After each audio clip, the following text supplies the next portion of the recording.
끊어짐도 없고 스물함도 없다. 무담 무별분.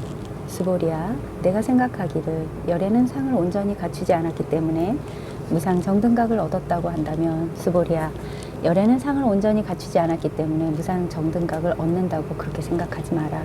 스보리야, 내가 생각하기를 무상 정등각을 얻겠다는 마음을 내니가 모든 법이 끊어져 없어진다고 말하리라고 한다면 그런 생각을 마라. 무슨 까닭인가. 무상 정등각을 얻겠다는 마음을 내니는 법에 대하여 끊어져 없어진다는 상을 말하지 않느니라. 다시 보겠습니다. 스보리야, 내가 만약 열애께서는 상을 부족하지 않은 까닭에 위없이 바르고 평등한 깨달음을 얻는 것이다 라고 생각한다면, 앞장에서는 30 이상을 갖춘 것으로 열애를 보아서는 안 된다고 했는데 이제는 그런 30 이상을 갖추고 있지 않다고 해서 열애를 볼 수가 있느냐 하면 그것도 아니다 이겁니다. 스보리야, 그런 생각은 하지 마라. 열애가 모습을 다 갖추고 있지 않기 때문에 위없이 바르고 평등한 깨달음을 얻는 것이다 라고. 스보리야, 내가 만약 위없이 바르고 평등한 깨달음을 낸 자는 모든 법이 끊어져서 없어진다고 말한다고 생각한다면 그런 생각은 하지 마라. 왜냐하면 위없이 바르고 평등한 깨달음을 낸 자는 법에 있어서 끊어져 없어진다는 모양을 말하지 않느니라. 그러니까 앞에서는 상을 가지고서는 열애를 볼 수 없다는 말을 계속해 왔는데, 그렇다면 상을 가지지 않고서 열애를 볼 수 있느냐? 그렇게 해서도 안 된다 이겁니다. 상을 다 없애는 게 열애를 보는 거냐? 그것도 아닙니다 이겁니다. 아니다 이겁니다. 상을 가지고 열애를 보아서는 안 된다 하니까, 그러면 상을 다 없애야 열애를 보느냐? 그것도 아니라는 거죠. 열애를 보는 문제는 상을 가지고 보느냐 없애고 보느냐 하는 그런 문제와는 다르다는 겁니다. 금강경이라는 게 이런 면에서는 훌륭한 경전이에요. 우리가 워낙 상에 매여 있으니까 상을 가지고 하지 마라 하고 계속 우상 파괴를 하게 해놓고는 이제는 뭐라고 하냐면, 우상을 파괴했다고 열애를 볼 수 있느냐? 아니다 이거예요. 우상을 파괴하는 게 곧 열애를 보는 건 아니다. 결국 뭐냐 하면, 상을 가지고서도 이것은 볼 수가 없고 상을 부수고서도 이것은 볼 수가 없다.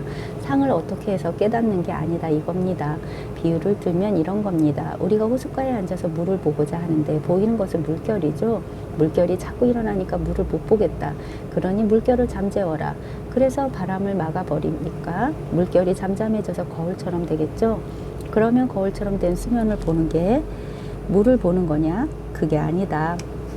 그것도 역시 물의 표면을 보고 있을 뿐이다. 파도가 일어도 물의 표면이니 물 그 자체를 보는 게 아니고, 파도가 잠잠해져서 거울처럼 된다고 하더라도 역시 물의 표면을 보는 것이지 물 그 자체를, 물을 보는 것은 아닙니다. 이치나 모양을 세우느냐 부수느냐 하는 그런 문제가 아니라는 것을 말하는 겁니다.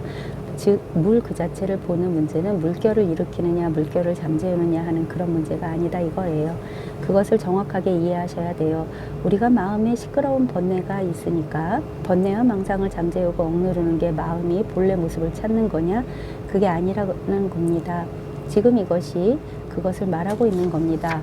나는 마음의 온갖 망상, 잡념이 시끄럽게 일어나서 마음을 못 보겠다. 그러면 망상과 잡념을 다 잠재워라 하니까 고요하게 앉아서 정신 집중을 하고 무엇을 관조하고 호흡을 헤아리고 이러다 보면 잡념이 자꾸자꾸 사라진다고 합시다. 그러나 그렇다고 해서 마음이 보이느냐?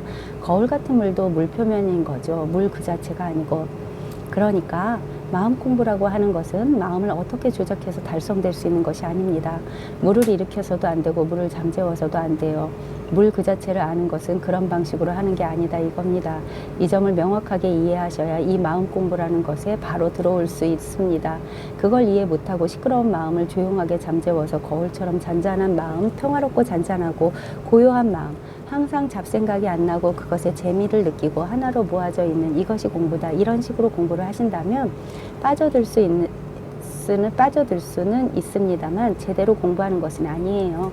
그런 사람들이 많습니다. 그런 사람들은 금강경을 보아도 이해 못해요.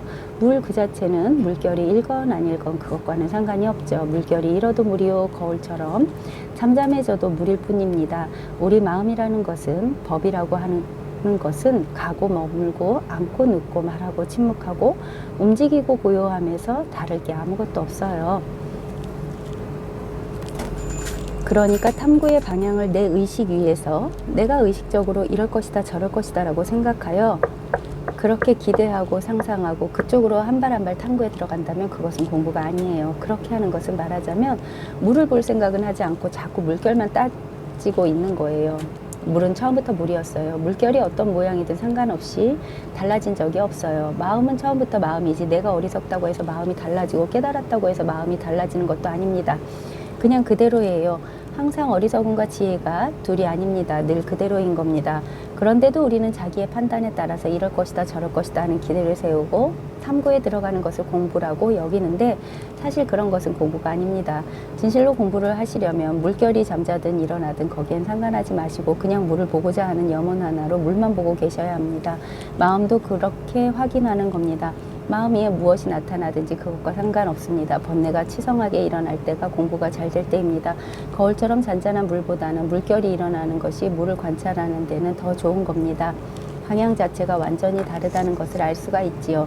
그 점을 잘 이해하셔야 돼요. 그렇게 되면 의식적으로는 어떻게 해도 내 마음을 찾을 방법이 없음을 알아요. 의식이란 비유하면 물결이에요. 물결 표면이라고요. 표면의 모양이 이러쿵저러쿵 드러난 게 의식이거든요. 그러나 이것에는 의식, 느낌, 상상 같은 것으로는 도저히 통하지 않는다는 사실을 알 수가 있습니다. 그런 견해가 바로 잡히면 남는 것은 뭐냐 하면 저럴 것이다 라고 생각하여 그렇게 기대하고 상상하고 그쪽으로 한 발 한 발 탐구에 들어간다면 그것은 공부가 아니에요. 그렇게 하는 것은 말하자면 물을 볼 생각은 하지 않고 자꾸 물결만 따지고 있는 거예요. 물은 처음부터 물이었어요. 물결이 어떤 모양이든 상관없이 달라진 적이 없어요. 마음은 처음부터 마음이지 내가 어리석다고 해서 마음이 달라지고 깨달았다고 해서 마음이 달라지는 것도 아닙니다. 그냥 그대로예요.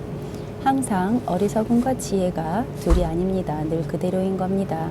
그런데도 우리는 자기의 판단에 따라서 이럴 것이다 저럴 것이다 하는 기대를 세우고 탐구에 들어가는 것을 공부라고 여기는데 사실 그런 것은 공부가 아닙니다. 진실로 공부를 하시려면 물결이 잠자든 일어나든 거기엔 상관하지 마시고 그냥 물을 보고자 하는 염원 하나로 물만 보고 계셔야 합니다. 마음도 그렇게 확인하는 겁니다. 마음 위에 무엇이 나타나든지 그것과 상관없습니다. 번뇌가 치성하게 일어날 때 공부가 잘 될 때입니다. 거울처럼 잔잔한 물보다는 물결이 일어나는 것이 물을 관찰하는 데는 더 좋은 겁니다. 방향 자체가 완전히 다르다는 것을 알 수가 있지요. 그 점을 잘 이해하셔야 돼요. 그렇게 되면 의식적으로는 어떻게 해도 내 마음을 찾을 방법이 없음을 알아요. 의식이란 비유하면 물결이에요. 물결 표면이라고요. 표면의 모양이 이러쿵저러쿵 드러난 게 의식이거든요. 그러나 이것에는 의식, 느낌, 상상 같은 것으로는 도저히 통하지 않는다는 사실을 알 수가 있습니다. 그런 견해가 바로 잡히면 남는 것은 뭐냐면 어쨌든 간에 항상 마음 그 자체에 대해서 마음이 나타내는 모양이 아니라 마음 자체에 대해서 관심이 있는 거죠. 마음 공부는 마음이 어떤 모양으로 움직이느냐에 관심을 두는 게 아니에요. 물 그 자체에 대해서 관심을 가지고 있는 거지 그 물이 어떤 모양으로 움직이느냐에 관심을 가지면 그것은 마음 공부가 아니다 이거예요. 물이 어떻게 움직이든지 그것은 염두에 두지 말고 그냥 물을 보고 싶은 염원 하나로 쳐다보고 있으면 어느 순간에 물결의 움직임과는 상관없이 물이 탁 보인다니까요. 그런 식으로 탁 하고 마음의 문이 열리는 순간이 와요. 그러니까 어떤 조작을 하지 않는 겁니다. 말하자면 우리가 경험하는 의식은 다양한 모양들이 있잖아요. 다양한 특징들을 가지고 있다는 거요. 그것이 어떤 모양을 가지고 있고 어떤 특징으로 다가오든 다시 말해 슬퍼도 공부는 할 수 있고 기뻐도 할 수 있고 분노가 나서 할 수도 있고 욕망에 가득 차도 할 수 있는 거예요. 이놈이 뭐냐 이거예요. 마음이란 놈이 슬플 때는 슬픈 모양, 기쁠 때는 기쁜 모양, 다양한 모양의 물결을 짓는데 그 모양에는 관심이 없어요. 마음 그 자체를 알고 싶은 거예요. 방향이 그렇게 되어야 하는 겁니다. 그렇게 되어야 모양에 끄달리지 않고 허공 같은 마음에 탁하고 통하는 겁니다. 그때 비로소 모든 모양으로부터 자유를 얻을 수 있습니다. 이제는 물결이 어떻게 움직이든지 언제나 물이라 물결이 안 보이고 이제는 물이 보이는 겁니다. 그거예요. 모양에 끄달리지 않고 허공 같은 마음에 탁하고 통하는 겁니다. 그때 비로소 모든 모양으로부터 자유를 얻을 수 있습니다. 이제는 물결이 어떻게 움직이든지 언제나 물이라 물결이 안 보이고 이제는 물이 보이는 겁니다. 그거예요. 반야신경에서 조견 오온계공이라 했지요. 공이란 말은 곧 물을 표현하는 겁니다. 물이란 게 본래 정해진 모양이 없잖아요. 그래서 산이라 안 하고 공이라 한 겁니다. 오온은 색수상의 행식 모든 모양이 있지 않습니까? 그 모든 모양들이 한결같이 공이다. 모든 물결들이 한결같이 물일 뿐이다 하는 그 사실을 명확하게 깨달으면 이제는 오온의 모양에 끄달려가지 않는 거예요.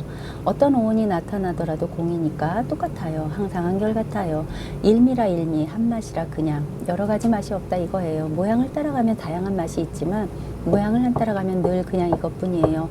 다른 게 없어요. 이렇게 되어야 비로소 해탈이란 게 무언지 알겠다. 귀신도 용왕도 하나님도 악마도 전부 다 물 위에 나타나는 물결 모양이구나. 의식 위에 나타나는 모양들이구나. 무슨 모양이 나타나든 상관없어요. 그것이 모든 것으로부터의 해탈입니다. 해탈이라는 것은 번뇌로부터의 해탈이 아니에요. 부처님으로부터도 해탈이 되어야 해요. 무슨 말인지 알겠습니까? 부처님으로부터도 해탈이 되어야 부처님의 부어가 안 되지요. 우리가 부처님 똘마니입니까? 그럴 거면 종교에 관심 가지지 말고 열심히 돈 벌어서 세속적인 두목노릇 하는 게 나아요. 종노릇 하지 마시라고요. 하나님 종노릇, 부처님 종노릇 하지 마십시오. 전부 다 내가 만들어내고서 내가 속는 겁니다. 공부의 방향은 무엇을 붙잡고 무엇을 버리고 하는 게 아닙니다. 취사간택하는 게 아니라 이겁니다. 진리란 어느 한 구역에 지정되어 있지 않습니다. 진리가 없는 곳이 없어도 하늘에도 있고 없는 곳이 없어요. 하늘에도 있고 땅에도 있고 예배당에도 있고 절에도 있고 지하철에도 있고 부엌에도 있어요. 심지어 변소, 하수구에도 있어요. 모든 곳에 똑같이 다 있습니다. 어느 곳에 치우친 곳이 없어요. 그래서 입처계진이라고 하는 겁니다. 입처계진, 내가 발 딛고 서 있는 그 자리가 바로 진리예요. 어디에 있든 그 자리가 바로 진리의 자리입니다. 다른 데 있는 게 아니에요. 예배당이나 절만 진리의 자리가 되는 것은 아닙니다. 진리라는 것은 그런 이름과 모양에 구속되는 것이 아니에요. 그런 것은 전부 물결입니다. 물결. 공부의 방향이 어떻게 잡혀야 한다는 것이 여기서 일단 바로 서야 하는 겁니다. 어떻게 조작해서 되는 게 아닙니다. 이겁니다. 연불하고 절하고 잠 안 자고 앉아있고 하면서 스스로를 괴롭히지 마세요. 그냥 진지하시면 돼요. 불법을 믿고 애정을 가지고 진지하시면 됩니다. 어느 때든지 어느 순간이든지 진리가 없는 때가 없어요. 괜히 그러지 못하니까 몸만 피곤하게 한다고요. 제 말이 경전에서 어긋나는 게 있으면 지적하세요. 어긋나는 게 아니에요. 물론 저는 제 체험을 근거로 말씀드리지만 경전하고 다 일치가 되는 겁니다. 입처계진이라는 말을 여러분이 잘 살펴보셔야 하는데 서 있는 이 자리가 진리입니다. 왜냐하면 진리라는 것은 언제 어느 때든 가장 확실하고 가장 믿을 수 있고 절대 부정할 수 없는 게 진리거든요. 지금 여기 앉아서 바그다드의 후세인 동산이 넘어졌다더라. 이게 확실한 겁니까? 아니면 지금 옆구리가 간질간질하다. 이게 더 확실한 겁니까? 입처계진이에요. 입처계진. 지금 내가 발 딛고 있고 자리 잡고 있는 이 자리가 바로 진리입니다. 가장 확실하고 절대 부정할 수 없고 가장 믿을 수 있는 것, 진리란 게 그런 것 아닙니까? 그러니까 딴 생각하지 마라 이겁니다. 여기 눈앞에 뻔히 보면서도 지금 금강경 무단무멸문을 보고 있는데 지금 현재 내 나이 무단무멸이란 누런 종이 위에 새까만 잉크를 보고 있는데 뭘 끊지 뭐가 끊어짐이 없는 거야? 하고 눈을 여기에 있으면서 생각은 엉뚱한 데 가 있단 말이죠. 그러니 못 깨닫는 거예요. 인도 사람이나 미국 사람들처럼 선을 모르는 사람들은 자기들의 경험에 근거해서 진리를 말할 때 현존하라고 합니다. 지금 이 자리에 있어라 이겁니다. 그런 책도 있죠. 지금 이 순간을 살아라. 이 말이 바로 입처계진이에요. 입처계진. 지금 여기서 가장 확실한 것, 지금 이 순간 가장 또렷하고 절대 부정할 수 없는 것. 이게 진리입니다. 어려운 게 아니에요. 딴 생각하니까 어려운 거지 맨날 보고 있는 게 무슨 진리야. 뭔가 다른 게 있을 거다 하고 망상을 하면서 지나친단 말이죠. 발은 여기에 딛고 있으면서 의식은 엉뚱한 데로 가버리는 거예요. 세속에서는 그런 것을 아주 훌륭하게 생각하죠. 발은 차가운 현실에 그러나 머리는 이상을 가지고 저 멀리 이러거든요. 실컷 망상을 피워라 이거예요. 왜 세속 생활이란 게 다 망상에 근거해서 일어나는 것 아닙니까? 그래서 온갖 기묘한 생각들을 하고 온갖 쓸데없는 것들을 만들어내어서 잘 속는 사람들에게 보여서 돈을 버는 모습들, 진실로 마음 공부에 깊이 들어가면 그런 것에 관심이 없어요. 진실이 뭔지 체험하면 그런 허상에는 관심이 없어지는 겁니다. 그러나 우리는 세속 생활에 아주 오랫동안 익숙해왔고 여전히 세속 생활에 젖어 있기 때문에 진리 속에 완전히 푹 빠져들어서 그렇게 되기는 정말 드문 일입니다. 그러나 이왕에 공부를 하려면 그렇게 해야 하는 거죠. 어쨌든 그건 나중에 일이고 우선 당장은 무엇이 실상이고 무엇이 허상인지 그것부터 빨리 알아야 되는 겁니다. 허상, 망상은 다 의식 위에서 파악되고 판별됩니다. 그러나 실상은 여기서 파악되지 않습니다. 체험은 되어요. 확실하게 실감이 됩니다. 그러나 머리로 파악되는 것은 아닙니다. 아까 물결과 물을 말씀드렸잖아요. 모든 물결은 허상이거든요. 허상은 물결 모양처럼 우리에게 다 보여요. 그러나 수천 가지 물결 모양을 아무리 잘 분별해도 물을 못 보면 그 사람은 실상이 뭔지 모르는 겁니다. 모양에 끄달려가는 입장이라면 너무나 어려운 일이지만 모양에 끄달려가지 않는 진실함과 진지함만 있다면 이것은 너무나 쉬운 일이에요. 왜냐하면 어떤 물결의 모양이 있든 지금 당장 보고 있는 게 물이거든요. 물결을 본다 하지만 우리에게는 사실 항상 물을 보고 있는 거예요. 물을 보고 있으면서도 물결에만 관심이 있으니까 문제지. 그런데 물결이 아니라 물을 보자고 하는 진지한 관심만 있으면 우리는 언제든지 지금 당장 물을 바로 볼 수가 있습니다. 마음에 대한 기대감을 버리세요. 마음에 관한 어떤 견해도 다 버리세요. 여기서 버린다고 하는 것은 주머니에서 무슨 물건을 꺼내서 버리는 것이 아니에요. 생각이란 망상이거든요. 원래 없는 것입니다. 이런 생각, 저런 생각에 관심을 두지 않으면 됩니다. 마음은 이런 거다 저런 거다 이럴 거다 저럴 거다 그런 분별에 관심을 두지 말고 다만 마음의 실상을 알고자 하는 간절함만 가지세요. 그런 태도로 진지하게 탐구하는 겁니다. 그러다 보면 그 간절함이 때가 되어 익으면 마음이 드러나요. 처음부터 의식적으로 마음을 한번 알아보자 해서는 되는 것이 아닙니다. 때가 되어야 하는 겁니다. 마치 물이 끓는 것과 같다고 했잖아요. 물을 끓이는데 가스레인지 위에 올려놓고 불을 켜자마자 물이 끓는 것은 아니잖아요. 시간이 걸려요. 발심했다고 해서 나는 발심했는데 왜 안 되느냐고 따지는 사람도 있는데 시간이 지나야 해요. 서서히 달아오르다가 나중에는 저절로 끓게 되어 있어요. 그렇게 해서 개합이라는 경험이 오는 겁니다. 간절한 발심으로 최대한 거기에 관심을 기울여야 물이 끓어오르는 때가 도래하는 거지. 어중간하게 하면 계속 미지근하게 되어 안 끓어요. 얼마나 간절하냐에 달린 겁니다. 어쨌든 실상이 체험되어야 흔들림 없는 공부의 길에 들어서는 거지. 그저 이치나 알아서는 다만 망상일 뿐이에요. 그것은 공부가 아닙니다. 물론 이치를 추구하다 보면 받지도 않고 탐하지도 않는다. 불수불탄분. 수보리야, 만일 어떤 보살이 겐지스강에 모래수요같이 많은 세계의 실보를 가득히 채워 보시하더라도 다른 사람이 온갖 법이 무아인 줄 알아서 확실한 지혜를 이룬다면 이 보살은 저 보살이 이룬 공덕보다 더 뛰어난 것이다. 수보리야, 모든 보살들은 복덕을 받지 않기 때문이니라. 수보리가 부처님께 사리었다. 세존이시여, 어찌하여 보살은 복덕을 받지 않습니까? 수보리야, 보살들은 지은 복덕을 탐내거나 집착하지 않는다. 이 까닭에 복덕을 받지 않는다고 하느니라. 다시 보겠습니다. 제목이 불수불탄분, 받아들이지도 않고 탐하지도 않는다입니다. 흔히 불교의 가르침을 불법이라고 하는데 불법이라고 하는 것은 말일 뿐입니다. 말. 그래서 이때까지 수차 나왔듯이 불법이라고 하는 것은 없습니다. 불법이란 것은 불법이 아니고 말만 가지고 불법이라고 하는 것입니다. 이 말이 무슨 뜻이냐? 불법이라고 하는 것은 사실 지금까지 한순간도 우리가 불법이 아닌 것을 본 적이 없어요. 불법이 아닌 것을 본 적이 없다고요. 그러니 이것은 불법이고 저것은 불법이 아니다. 이렇게 말할 수 없습니다. 단지 문제는 우리가 모양을 따라서 이것은 이것이고 저것은 저것이고 취하고 버리고 받고 받지 않고 쥐고 놓고 탐하고 탐하지 않고 이런 분별을 따라다니기 때문에 불법이라는 것을 억지로 이름 붙이는 것입니다. 사실은 불법이란 것은 없습니다. 놓건 쥐건 탐하건 탐하지 않건 실제 불법이 아닌 것은 없습니다. 특별한 게 없어요. 병이라고 한다고 쥐고 놓고 붙잡고 분별하고 이것이다 저것이다 하는 그게 병이에요. 그런데 묘하게도 나중에 알고 보면 불법에 통하고 보면 쥐고 놓고 붙잡고 분별하는 그 자체도 사실은 불법이에요. 다른 게 없습니다. 그래서 모름지기 불법에 통해서 본다면 불법에 통한다는 것도 억지로 하는 말입니다만 통한 입장에서는 그게 있고 그게 아닌 게 있고 하지는 않습니다. 질 것도 없고 놓을 것도 없고 올 것도 없고 갈 것도 없어요. 그래서 늘 눈앞에 나타나는 그대로가 그냥 한결같이 불법뿐입니다. 억지로 말하자면 그런 겁니다. 그런데 우리가 익숙해져 있는 습이라는 것은 쥐고 놓고 이것저것 분별하고 아쉬움을 느끼기도 하고 또는 만족하기도 하고 하는 이런 다양한 경험들을 하죠. 그게 우리가 습으로 익혀온 바입니다. 그런 입장에 있다면 방편으로 치료를 해야 하니까 불법을 말하고 발심을 말하고 공부를 말하고 수행을 말하고 하는 겁니다. 사실은 수행이라고 해서 달라지는 것은 아무것도 없습니다. 수행을 하면 무언가 대단히 달라져서 보통 사람들이 가지고 있지 못한 특별한 능력을 가지는 것처럼 말한다면 그것은 진리를 모독하는 겁니다. 부처님법을 왜곡하는 거죠. 진리는 본래 아무런 문제가 없습니다.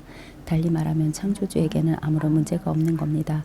도에는 아무런 문제가 없어요. 사람 스스로가 위안이야 원인이야 알 수 없지만 그것을 기독교에서는 선악과를 먹었느니 어쩌느냐 하는데 불교에서는 그 원인을 그냥 무명이라고 합니다. 원인은 알 수 없어요. 원인을 알 수는 없지만 이상하게도 그런 여러 가지 문제를 가지고 있단 말이죠. 문제 아닌 문제를 가지고 있어요. 본래는 문제가 없는데 문제 아닌 문제를 쥐고 있는 겁니다. 수행을 하면 무언가 대단히 달라져서 보통 사람들이 가지고 있지 못한 특별한 능력을 가진 것처럼 말한다면 그것은 진리를 모독하는 겁니다. 부처님법을 왜곡하는 거죠. 진리는 본래 아무런 문제가 없습니다. 달리 말하면 창조주에게는 아무런 문제가 없는 겁니다. 도에는 아무런 문제가 없어요. 사람 스스로가 원인이야 알 수 없지만 그것을 기독교에서는 선악과를 먹었느니 어쩌니 하는데 불교에서는 그 원인을 그냥 무명이라고 합니다. 원인은 알 수가 없어요. 무엇에 홀린다는 말을 하잖아요. 제가 볼 때는 법을 모르는 입장, 보통 평범한 사람의 입장이란 것은 무언가에 홀려 있어요. 그 무엇이란 것은 대체적으로 우리가 경계라고 부르는 겁니다. 홀려 있으니 제정신을 못 차리고 있는 겁니다. 미혹이란 말 자체가 그런 의미가 있습니다. 중생은 미혹되어 있고 부처는 깨달아 있다는 말의 의미가 중생은 경계에 홀려 있고 부처는 제정신 차리고 있다, 깨어 있다는 뜻입니다. 홀려 있는데 왜 그렇게 되었는지는 모르지. 홀려 있는데 그 홀려 있음에서 벗어나서 제정신을 차리는 게 공부니까 홀려 있는 것을 극복하고 제정신을 차리고자 하는 간절한 염원이 분명히 있어야 하는 겁니다. 사실 그것이 공부하는 데는 가장 중요한 거죠. 홀려 있으면 뭔가 모르게 불만족스러워요. 살아가는 게 이게 전부는 아니다 하는 그런 걸 적어도 공부에 관심을 가지고 있는 분들을 느끼고 있는 거거든요. 뭔가 다른 게 있을 것이다 하는 느낌. 왜냐하면 너무 중심이 없어요. 왼쪽에서 뭐가 오면 왼쪽으로 따라가고 오른쪽에서 뭐가 오면 오른쪽으로 따라가고 너무나 정신이 없어요. 그래서 이게 아니고 뭔가 흔들림 없는 중심에 대한 무의식적인 그리움을 가지고 있는 겁니다. 공부하는 분들은 기본적으로 그런 것으로 말미암아 발심을 하게 되고 공부를 하게 되죠. 그런 입장에서 공부를 시작해서 제정신을 차리는 것입니다.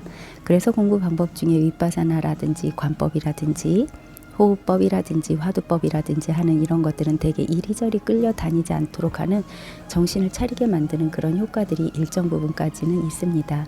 그런데 그 정신을 차리고 끌려다니지 않으려고 하는 노력을 하고 하는 데 있어서 우리가 보통 정신을 차린다 그러면 뭔가 긴장을 해야 되는 겁니다. 긴장을 해서 뭔가를 지켜본다든지 뭔가를 헤아린다든지 붙잡고 있다든지 그러는 거죠. 문제는 긴장해 있는 그 자체가 아주 부자연스러운 상태예요.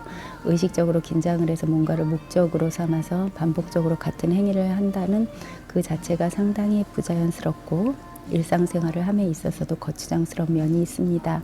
그렇게 되면 공부라는 것을 특별히 시간 내서 해야 돼요. 공부 시간이라는 것이 따로 있게 되고 그것 역시 부자연스러운 것입니다. 그런 것이 아니라 이것은 제가 늘 비유적으로 말씀드리지만 꿈을 깨는 것과 같습니다. 우리가 홀려있는 상태는 꿈꾸는 상태와 비슷하다고 볼 수 있습니다. 우리가 꿈꿀 때는 실제로 방바닥에 있으면서 의식은 어디로 갔는지 알 수가 없죠. 그렇게 말하자면 홀려있는 상태죠. 제자리에 있지 못하고 뭔가 분열되어 있는 겁니다. 의식의 분열이에요. 꿈속에서는 자기가 의식이 분열되었는지 모릅니다.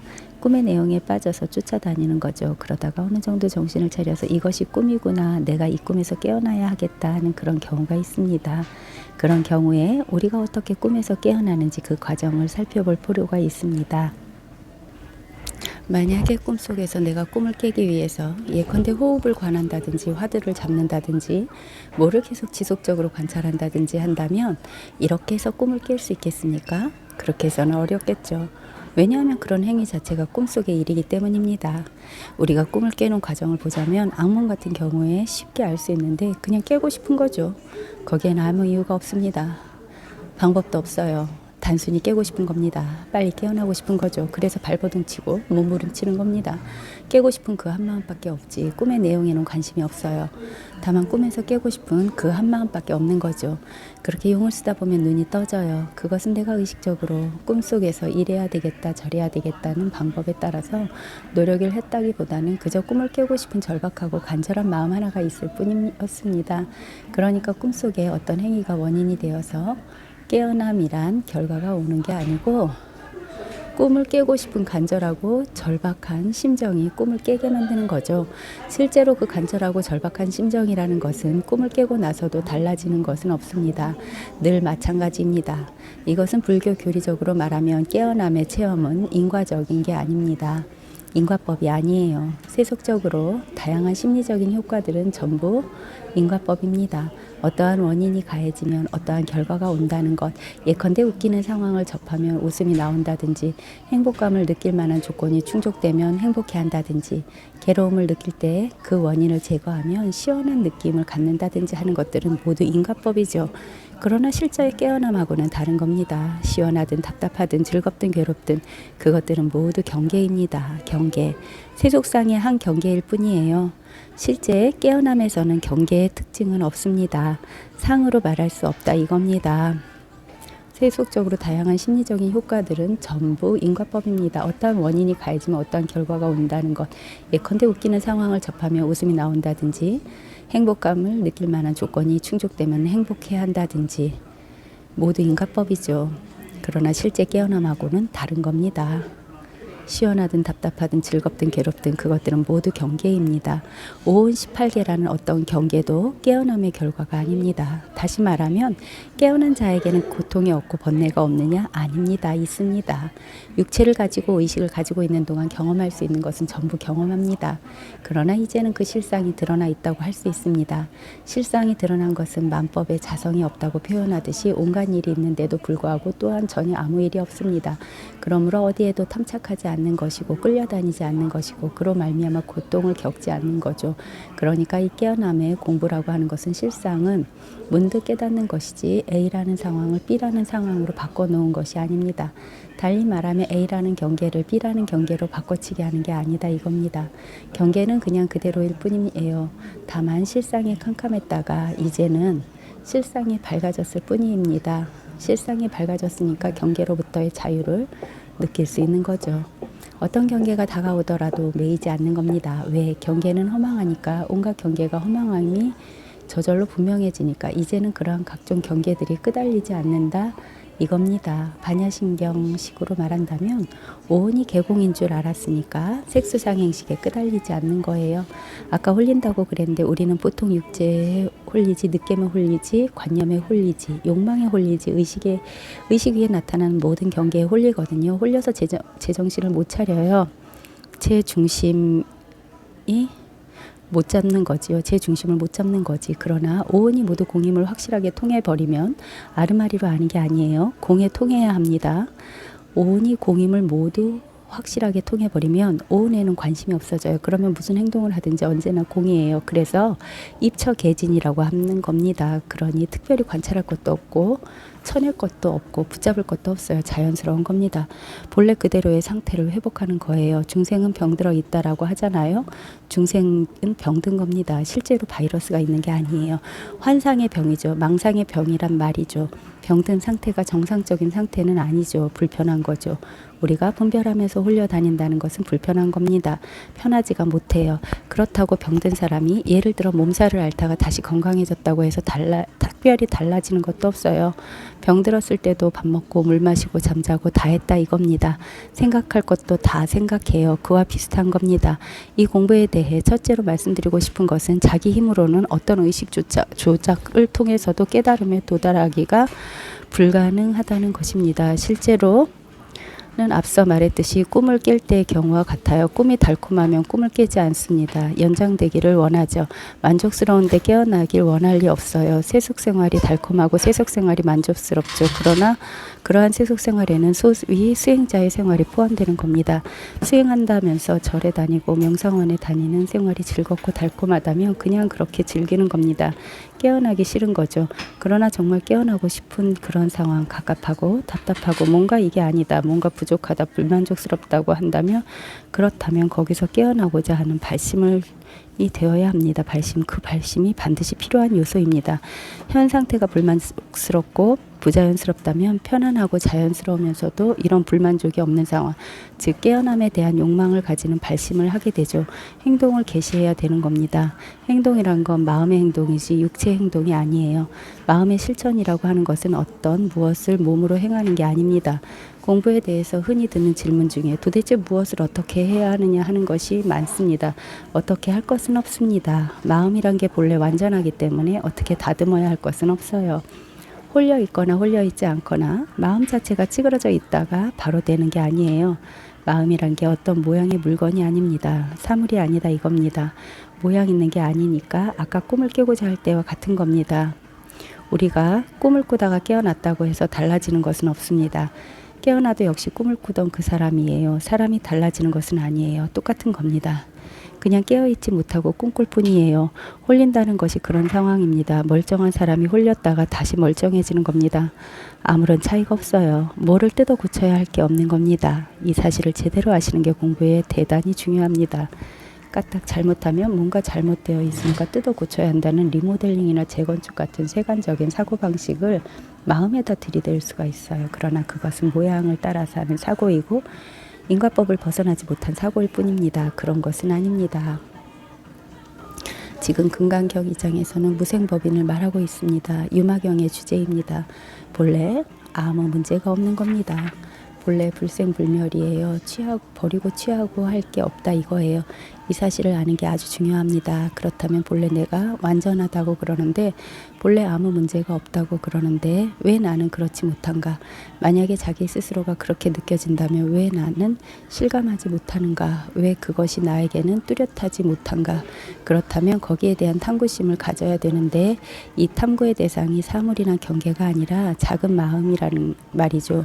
모양이 없는 마음이라. 그러니까 이 탐구라는 것은 과학적으로 논리적으로 이루어질 수 있는 것은 아니에요.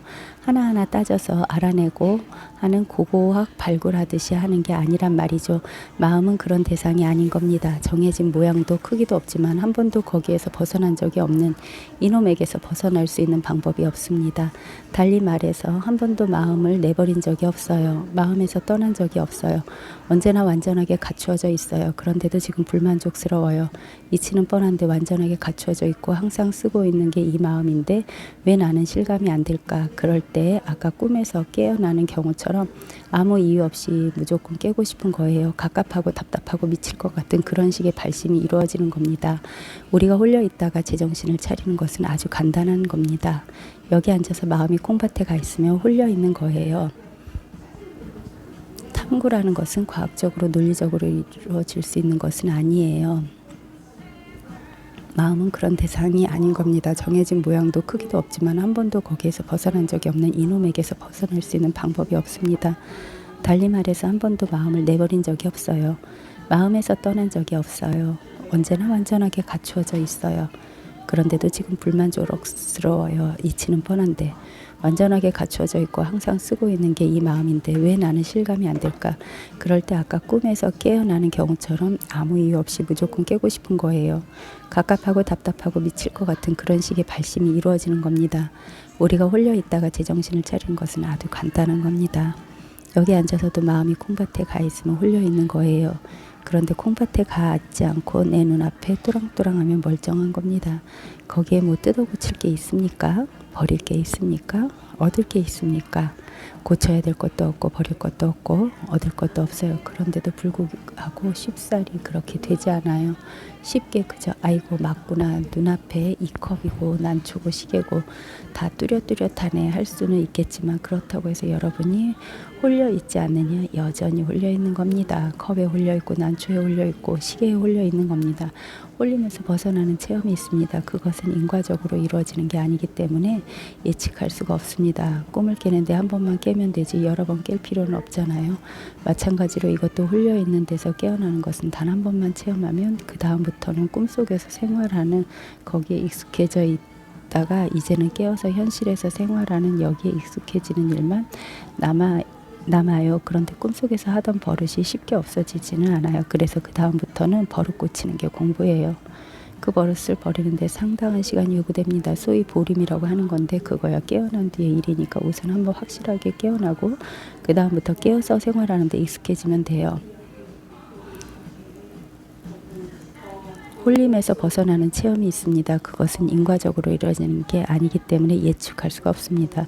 꿈을 깨는데 한 번만 깨면 되지 여러 번 깰 필요는 없잖아요. 마찬가지로 이것도 홀려 있는데도 깨어나는 것은 단 한 번만 체험하면 그 다음부터는 꿈속에서 생활하는 거기에 익숙해져 있다가 이제는 깨어서 현실에서 생활하는 여기에 익숙해지는 일만 남아요. 이 공부는 이 반야법이라고 하는 것은 인과법이 아닙니다. 모양 있는 것에 따라서 취하고 버리는 게 아닙니다. 변하는 건 없어요. 본래 그대로입니다. 우리는 완전합니다. 홀려 있다가 깨어나는 겁니다. 마음이 콩밭에 가 있다가 제정신을 차리는 겁니다. 어렵지가 않아요. 어렵지 않는데 습관적으로 꿈속의 생활에 너무 젖어 있는 겁니다. 세속적으로 사는 것이 습관이 되어 있기 때문에 그것을 극복하고 그것을 내버리고 문득 깨어나는 것이 쉽지 않아요. 그러려면 거기엔 강한 힘이 필요한데 누구는 로켓가 지구를 벗어나는 것 이상의 힘이 필요하다고 했습니다. 그 힘의 원동력은 발심입니다. 꿈에서 깨어나고자 몸부림치고 발버둥치는 그 힘입니다. 그게 바로 발심이라고 하는 겁니다. 그렇지 않고 이렇게 하면 깨어나겠지, 저렇게 하면 깨어나겠지 하고 여러 가지 다양한 방법들을 시도하는 것은 요령을 피우는 겁니다. 온 힘을 기울여서 확 뚫고 나갈 생각은 하지 않고 방법과 수단을 빌리려고 그래요. 그 힘의 원동력은 발심입니다. 꿈에서 깨우고 나오고자 하는 몸부림치고 깨어나고자 몸부림치고 발버둥치는 그 힘입니다. 그게 바로 발심이라고 하는 겁니다. 그렇지 않고 이렇게 하면 깨어나겠지, 저렇게 하면 깨어나겠지 하고 온갖 여러 가지 다양한 방법들을 시도하는 것은 요령을 피우는 겁니다. 온 힘을 기울여서 확 뚫고 나갈 생각은 하지 않고 방법과 수단을 빌리려고 그래요. 그런 요령을 피우는 것은 꿈속에서 또 다른 꿈을 꾸는 것입니다. 깨어남에 대한 환상이죠. 자기 힘으로 뚫어내야지 어떤 방법에 의지하는 것은 요령 피우는 것입니다. 그래서 저는 그런 것을 권하지 않아요. 방법이 따로 없습니다. 확실하게 발심이 되어서 각각함만 있고 각각함이 뭐냐 하면 이 결박을 뚫고 나가고자 하는 강력한 욕망이죠. 그렇게 되면 우리 내면 스스로가 알아서 길을 찾아가게 되어 있고 그래서 언젠가는 뜻하지 않게 문득 깨어남의 체험을 하게 됩니다. 그게 공부예요. 그리고 또 한 가지 부탁하고 싶은 것은 우리는 지금 깨어남을 원하고 있습니다. 그러면 깨어난 상태를 실천하고 깨어난 상황에 맞게끔 행동해야 하는데 그게 무슨 말이냐 하면 분별심을 극복한 불입법문, 둘로 나누어 보던 그 버릇을 극복하고 둘이 아닌 것으로 보는 입장, 그렇게 보고자 하는 신념이죠. 항상 거기에 근거해서 모든 것을 보아야 하는 겁니다. 경전을 읽을 때도 마찬가지예요. 경전에 나와 있는 글자의 구절을 따라가면서 뜻을 음미하면 그것은 그야말로 세속적인 삶입니다. 이름을 따라다니는 겁니다. 뜻을 따라다니는 거예요. 경전은 그렇게 보는 게 아니에요. 진짜 공부를 하고 싶다면 금강경에서 분명하게 요구하는 것은 뭡니까? 상은 극복하라 그랬거든요. 그런데 상을 가지고 금강경을 읽어서 극복이 됩니까? 안 돼요. 비록 처음에는 그렇게 못하더라도 항상 경전을 읽을 때는 예컨대 수보리야 하면 수보리라는 이름을 이해하는데 그쳐서는 경전을 모르는 거예요. 수보리야 하면 수보리라는 이름을 부르는 거기서 이해가 그치는 게 아니라 수하고 보하고 리하고 이렇게 수보리야라는 말을 따라가는 게 아니라 수보리야 했을 때 벌써 수보리야 하는 여기가 바로 본래 자리입니다. 마치 컴퍼스를 가지고 원을 그릴 때 중심을 딱 찍어서 한 바퀴 빙글 돌리지 않습니까? 그럴 때 우리는 대개 어디를 보냐 하면 중심을 보지 않고 원이 그려지는 연필심을 봐요. 띵 돌리면 1도, 2도, 3도, 4도 해서 90도, 180도, 270도, 360도 돌아갑니다. 그렇게 따라다니는 겁니다. 그런데 사실 아무리 빙빙 돌리고 따라다녀도 중심은 그 자리거든요. 그 중심 자리가 분명해야 합니다. 말하자면 깨어난다고 하는 게 그 이야기입니다. 중심을 정확하게 딱 찍는 거예요. 중심에 정확하게 딱 통하는 거란 말이죠. 컴퍼스의 중심이 딱 고정이 되어 있으니까 다른 다리가 90도를 돌든 180도를 돌든 이제 걱정할 게 없는 겁니다. 어차피 원은 완성되게 되어 있어요. 중심이 분명하니까 걱정할 게 없는 거예요. 그것을 장자에게는 도추라고 합니다. 도추는 문의 경첩입니다. 경첩 자리가 분명한 도를 아는 거죠. 그러면 문을 열든 닫든 아무 상관없어요. 필요해. 따라서 열 때는 열고 닫을 때는 닫는 겁니다. 그러니까 수보리아 했을 때 지금 컴퍼스가 0도에서 90도로 돌아갔다 이겁니다. 그러나 처음에 수에서부터 수보리아까지 다 발동을 해도 중심은 그 자리에 있는 거예요. 항상 그 자리 변함없이 그 자리에 있는 겁니다. 흔들림이 없어요. 말하자면 색즉시 공이 된 거고 수상행식이 다 공이 된 겁니다. 그 흔들림 없는 자리에 확실하게 중심을 꽉 하고 통해버리는 게 바로 이 공부입니다. 그래서 그것을 통밑이 빠진다 그러거든요. 한 번만 딱 맞으면 돼요. 여러 번 맞을 필요 없어요. 그 중심이 어디 있느냐? 우리가 항상 손에 쥐고 있습니다. 눈에 넣고 다니고 귀에 넣고 다니고 발바닥에 달고 다닙니다. 눈앞에 보이는 게 모르면 중심이 없지만 알고 보면 중심 아닌 게 없어요. 그래서 입처계진이라 하잖아요. 서 있는 그 자리가 바로 진리이다. 진리 아닌 게 없어요. 모든 곳이 다 중심이에요. 모를 때는 전부가 다 중심이 없어요. 다 흘러 다녀요. 그러니까 홀려 있다고 그러죠. 모를 때는 그냥 다 따라다녀요. 자기 집에 앉아 있어도 자기 집이 아니라 그러나 중심을 정확하게 찍고 나면 남의 집에 가도 그게 자기 집이에요. 그래서 입처계진이라고 하잖아요. 서 있는 그 자리가 바로 진리다. 진리 아닌 게 없어요. 모든 곳이 다 중심이에요. 모를 때는 전부가 다 중심이 없어요. 다 홀려 다녀요. 그러니까 홀려 있다고 그러지요. 모를 때는 그냥 다 따라다녀요. 자기 집에 앉아 있어도 자기 집이 아니라. 그러나 중심을 정확하게 찍고 나면 남의 집에 가도 그게 자기 집이에요. 자기 집이 따로 없어요. 어디를 가든 다 자기 집이라, 자기 중심이라. 내가 서 있는 그대로가 중심이에요. 반야신경 200몇 자, 금강경 몇천 자, 처음부터 끝까지 다 읽어도 애초에 한 글자를 벗어나지 않아요. 팔만대장경 수천만 자리를 읽어도 마찬가지예요. 단 한 글자일 뿐입니다. 모양 없는 글자, 이 한 글자일 뿐이에요. 이게 바로 내 중심입니다. 이것만 분명하면 흔들림이 없어요. 누가 와서 뭐라 해도 말하자면 축이 딱 구정이 되어 있으니까 바퀴야 뱅뱅 도는 거지만 왼쪽으로 돌리든 오른쪽으로 돌리든 상관없어요. 돌릴 테면 돌려라 이거야. 바퀴야 오른쪽으로 도는가, 바퀴가 오른쪽으로 도는가 왼쪽으로 도는가, 그런데 신경 쓰면 안 돼요. 세간법에 신경 쓰면 공부를 할 수가 없습니다. 의식이 이렇게 바뀌고 저렇게 바뀌고 기분이 이렇게 바뀌고 저렇게 바뀌고 하는 등 수상행식을 변화시키는 게 공부가 아닙니다. 색수상행식은 어차피 색수상행식이에요. 공이라는 중심축에 딱 고정이 되어 있으니까 바퀴는 돌아가게 되어 있어요. 색수상행식이 거기서 다 나오는 거예요. 노자도덕경에도 보면 돌을 바퀴통, 바퀴축에다가 비유를 해요. 축만 확실하게 자리를 딱 자리에 제자리에 딱 있으면, 만약 축이 제자리에 못 있으면 바퀴는 제멋대로 굴러가 버리는 거예요. 중심이 없으니까. 그러나 축이 제자리에 박혀 있으면 어떻게 돌든 상관이 없어요. 안 돌아도 상관없고, 반야신경이라면 오온계공이 분명하면 되는 거죠. 확실하게 그 축의 자리, 도추의 자리에 딱 한 번만, 딱 아까 캠퍼스로 중심을 잡듯이 한 번만 딱 정확하게 일치하면 그게 바로 우리가 깨어남의 체험이라고 하는 겁니다. 실제 수레바퀴를 끼울 때도 처음엔 미세한 차이를 때문에 축이 돌아가지 않다가 한 번만 탁 일치하면 바퀴가 축으로 쑥 돌아가게 되잖아요. 그러면 이제 바퀴를 마음껏 돌리기만 하면 되는 거죠. 이것도 똑같아요. 한 번만 확하게 정확하게, 한 번만 정확하게 체험이 와서 일치해버리면 그 다음엔 이것을 마음껏 쓰고 쓰는 일만 남아요. 그래서 중국 선사들은 이것을 기용이라 했어요. 기라는 것은 중심, 그것을 쓴다 이겁니다. 한 번만 딱 중심에 맞춰 놓으면 그 다음엔 마음껏 써요. 그런데 그 중심이 정확하게 일치를 못하면 바퀴가 정확하게 끼워지지 않는 거지. 그런 상태에서 쓰려고 하면 조금 쓰다 보면 바퀴가 빠져버립니다. 그러니까 정확하게 한 번은 딱 하고 맞으면 이것을 통밑이 빠진다고 하거든요. 그런 체험이 이 공부의 입문입니다. 학교로 치면 그게 입학하는 겁니다. 입학한 뒤에는 뭐 어떻게 되느냐, 이제 그 바퀴를 쓰는 일만 남았죠. 문을 조립할 때도 마찬가지예요. 문을 들어 올려서 경첩이 축에다 정확하게 딱 끼워 넣는데 한 번만 정확하게 끼워 넣으면 그 다음에 문을 마음대로 쓰잖아요. 처음부터 문을 마음대로 쓰진 않거든요. 처음에는 조심스럽지. 이게 혹시 빠지진 않을까? 시간이 지날수록 더 문에 대한 믿음이 가고 더 분명해지고 더 확실해지고 그 다음엔 문을 마음대로 쓰는 거예요. 그래도 전혀 흔들림 없는 겁니다. 정확하게 맞아 있기 때문에 그것을 보림이라고 하는데 진짜 공부는 그게 공부예요.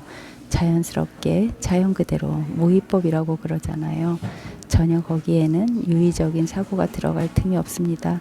본래 그대로예요. 딱딱 들어맞아요. 어떤 견해도 없습니다. 저절로 들어맞아 있는 거예요. 우리 본성 자체가 그런 거예요.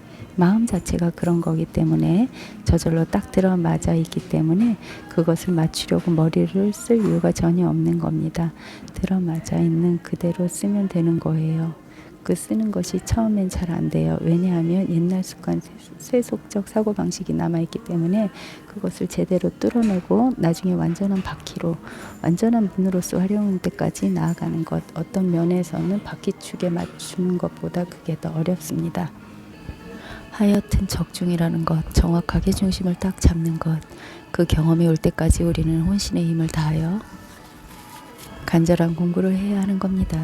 그런데 거기서 아까 말씀드렸듯이 요령 부리지 마시라 이겁니다. 어떻게 하면 될 거야? 이렇게 요령을 부리면 안 맞춰져요. 감각적으로 맞춰야지. 이것은 요령을 부리면 안 돼요. 감각적이란 내면에서 우리 마음 스스로가 길을 만들어 가는 거지 내 의식이 앞장서 가는 것이 아닙니다. 그러니까 요령 부리지 마시라 이겁니다. 이렇게 하면 되고 저렇게 하면 되고 이런 식으로 공부의 도식을 만들면 안 됩니다. 그러면 공연히 긴장만 되고 욕심이 앞서서 잘못하면 병이 생깁니다. 그냥 내면에서 나아가는 대로 따라가되 내면을 자꾸 채찍질해야 하는 겁니다. 간절함이죠. 의식적으로 억지로 이렇게 해야 한다 저렇게 해야 한다 하고 자꾸 의식이라는 놈이 개입하면 안 돼요. 의식은 어쨌든 빨리 좀 해다오 하고 뒤에서 채찍질하는 역할만 해야 합니다. 왜냐하면 어차피 의식이 이끌어 나가서는 되는 것은 아니기 때문입니다. 의식이 의식을 벗어날 수 없어요. 생각을 가지고는 생각을 절대 벗어날 수 없습니다. 의식이 이뤄내는 공부가 아니에요. 어차피 우리 마음 스스로가 자기 자신을 깨어나게 해야 되는 거지 꿈에서 깨어나는 것과 같은 겁니다. 꿈속에서 내 의식이 꿈을 깨려고 아무리 장난을 쳐봐야 안 깨어납니다. 꿈을 깨려면 꿈을 꾸는 그놈이 눈을 떠야 되는 거예요. 의식은 꿈을 꾸고 있는 내가 눈을 뜨라고 채찍질하는 그것밖에 할 일이 없어요. 그렇지 않고 주제넘게 자기가 나서서 이렇게 하면 깰 수 있다 저렇게 하면 깰 수 있다 하면 안 됩니다. 꿈속에서 자꾸 또 새로운 꿈을 꾸는 겁니다. 이렇게 꿈 깨는 거야. 이런 식으로 하는 것은 착각입니다. 꿈을 깨려면 꿈꾸는 그놈이 눈을 떠야 되는 거예요. 의식은 꿈을 꾸고 있는 내가 눈을 뜨라고 채찍질하는 그것밖에 할 일이 없어요. 그렇지 않고 주제넘게 자기가 나서서 이렇게 하면 깰 수 있다 저렇게 하면 깰 수 있다 하면 안 됩니다. 꿈속에서 자꾸 또 새로운 꿈을 꾸는 겁니다. 이런 게 꿈 깨는 거야. 이런 식으로 하는 것은 착각입니다. 사실 수많은 사람들이 그런 착각 속에 빠져 있기 때문에 진짜 깨어나지 못하는 거죠. 그래서 경전을 읽는데도 수보리야 할 때 말 따라 다니면 안 돼요. 수보리야 하든 수라 하든 보라 하든 리라 하든 야라 하든 아무 상관이 없잖아요. 이것뿐입니다. 컴퍼스의 중심이 딱 잡혀서 이게 흔들리지 않아요. 만약 보살이 겐지스강의 모래와 같은 수요의 세계를 칠보로 가득 채워서 보시하더라도 이 이야기는 금강경에서 여러 번 나온 이야기죠. 말하자면 온 우주를 보석으로 가득 채운다 이겁니다. 물론 이것은 가정법입니다. 실제로는 그렇게 할 수가 없죠. 만약에 그렇게 할 수 있다 하더라도 또 어떤 사람이 모든 것들에 내가 없어서 무아라, 모든 것들이 전부 무아라, 나도 없고 내 것도 없고 아라는 것은 경계에 집착하는 겁니다. 내 몸뚱이가 나요, 내 느낌이 나요, 내 관념이 나요, 내 욕망이 나요. 이런 식으로 경계에 집착하는 게 유아라고 하는 거예요. 그런 것만 없으면 돼요. 일체법에 내가 없어서 인을 이룬다면 일체법에 내가 없어서 인을 이룬다면 이 인이란 게 무생법인입니다. 무생법인의 약자예요. 무생법인이란 게 뭐냐? 불생불멸입니다. 불이 법문이지요. 반야신경에 나오죠. 시제법은 공상이니 불생불멸이요 불구부정이요 무증불감이라. 이게 바로 무생법인이에요. 눈에 보이고 귀에 들리는 모든 경계들은 모두 생멸하고 증감하고 더럽고 깨끗한 게 있지요. 실상은 그렇지가 않습니다. 무생법인이라는 것은 실상을 말하는 겁니다. 일체법에 내가 없고 그래서 실상을 성취했다. 실상을 알아차렸다 이겁니다. 일체법에 내가 없어서 그 불생불멸이라는 사실을 깨닫는다면 이 보살은 저 보살의 공덕보다 훨씬 나으리라. 보석으로 아무리 가득 채워도 그것은 상이라. 상 경계죠. 모양은 한계가 있는 겁니다. 비유적으로 말하면 아무리 견해가 뛰어나고 법에 대해 달변가가 되어서 논리적으로 흠 하나 없이 법에 대해서 말할 수 있다 하더라도 실제 중심 자리에 통하지 못했다면 망상일 뿐이다 이겁니다. 꿈속의 일일 뿐이에요. 실제 깨어나지 못했다면 꿈속에서 아무리 훌륭한 설법을 하고 훌륭한 그림을 그려내도 그것은 꿈일 뿐입니다. 왜냐하면 수보리야 이 모든 보살들은 복덕을 받지 않기 때문이니라. 받지 않아요. 붙잡지 않아요. 받아들이지 않아요. 받아들이면 홀려요. 경계를 붙잡으면 끌려가는 거예요. 그렇다고 내치지도 않아요. 붙잡지도 않고 놓지도 않는 겁니다. 망상이라는 것은 본래 붙잡을 것도 없고 놓을 것도 없어요. 깨달으면 망상은 사라지는 거지 거기에 붙잡을 게 어디 있고 놓을 게 어디 있습니까? 붙잡을 것도 없고 놓을 것도 없는 거예요. 불생불멸 불구부정 부증불감 불생불멸 부증불감 불구부정. 수보리가 부처님께 말씀드렸다. 세존시 어떻게 보살이 복덕을 받지 않을 수가 있겠습니까? 그러니까 세존이 말하기를 수보리야 보살은 자기가 지은 복덕에 탐착하지 않기에 복덕을 받지 않는다고 하느니라. 우리는 항상 복덕을 짓고 있습니다. 복덕이란 게 뭐냐? 눈앞에 다가오는 게 전부 복덕이라. 이놈을 써서 마음을 써서 전부 만들어내고 있거든요. 일체유심조라고 하듯이 오온 18개의 경험세계를 항상 눈앞에 만들고 있어요. 그런데 그놈을 받아들여서 거기에 집착하면 끝장나는 거예요. 그러면 복덕이 없어요. 경계를 따라다니지 않기 때문에 경계가 나를 구속할 수 없는 거죠. 이 자리가 분명하기 때문에 붙잡지도 않고 놓지도 않는 거예요. 그러니까 복덕을 받지 않는다고 하는 겁니다. 우리는 항상 복덕을 짓고 있습니다. 복덕이란 게 뭐냐? 눈앞에 다가오는 게 전부 복덕이라. 이놈을 써서 마음을 써서 전부 만들어내고 있거든요.